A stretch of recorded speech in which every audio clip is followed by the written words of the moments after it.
बिस्मिल्लाहिर्रहमानिर्रहीम अस्सलाम वालेकुम वरहमतुल्लाह। दोस्तों, मेरा नाम वारिस महमूद है। एक खातून ने सांप पाल रखा था। सांप तकरीबन लगभग 7 फीट लंबा था। एक दिन उसने अचानक खाना पीना छोड़ दिया। उस खातून ने कई हफ्ते उस सांप को खाना खिलाने की कोशिश जारी रखी, लेकिन वो नाकाम हो गई। और फिर खातून उस अपने पालतू सांप को डॉक्टर के पास लेकर गई। खातून ने डॉक्टर को उस सारे मामलात से आगाह किया तो डॉक्टर ने ये सवाल किया कि आप ये बताएं बीबी साहबा कि सांप रोजाना की बुनियाद पर आपके साथ सोता था? तो उस औरत ने जवाब दिया, जी डॉक्टर साहब, बिल्कुल, सांप रोजाना की बुनियाद पर मेरे साथ सोता था। तो डॉक्टर ने एक और सवाल किया कि जब से इसने खाना पीना छोड़ रखा है, क्या आपके जिस्म के बेहद करीब आकर ये अपने जिस्म को अकड़ाता था?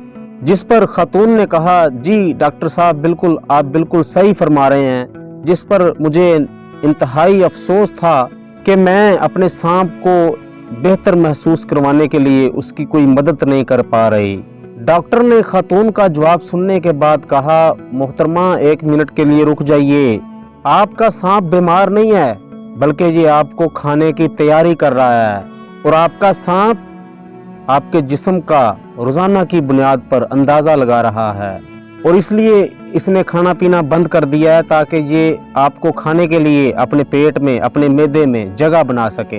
तो खातून ने क्या किया, माहिर की ये बात सुनकर, डॉक्टर की ये बात सुनकर सख्ते में आ गई। इस वाक़े से दोस्तों जो हमें कहानी, जो हमें लेसन मिलता है, जो मैं आपके साथ शेयर कर रहा हूँ कि अपने इर्द गिर्द मौजूद आपने सांपों को चेक करना है, जो कि इंतहाई आपके बिल्कुल करीब होते हैं। इसका मतलब ये नहीं है कि वो आपके बारे में अच्छा सोचते हैं, और ये ज़रूरी नहीं है कि आपके साथ उठने बैठने वाले, आपके साथ खाना पीना खाने वाले सारे लोग आपके हमदर्द हैं और आपके साथ मुखलिस हों। बस फर्स्ट एडजस्ट आपने करना है, आपने उन्हें पहचानना है।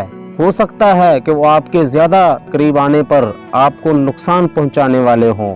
हो सकता है कि वो आपके इसलिए इतने ज्यादा करीब हों कि वो आपके राज जानने की कोशिश में लगे हों। आपके वो तमाम ट्रिक्स, आपकी वो चीजें जो आप जिंदगी में अप्लाई करके आगे जाते हैं, और वो लोग इसलिए आपके इतने ज्यादा करीब हों कि वो सीख कर आपका ही गला दबोच दें और आपकी ही गर्दन पर पांव रख दें। तो दोस्तों, ऐसे लोगों को पहचानिएगा जरूर एक दिन, वरना वो आपको जिंदा खा लेंगे। अगर ये वीडियो आपको अच्छी लगे तो इसे ज़्यादा से ज़्यादा शेयर ज़रूर कीजिएगा। अल्लाह निगहबान।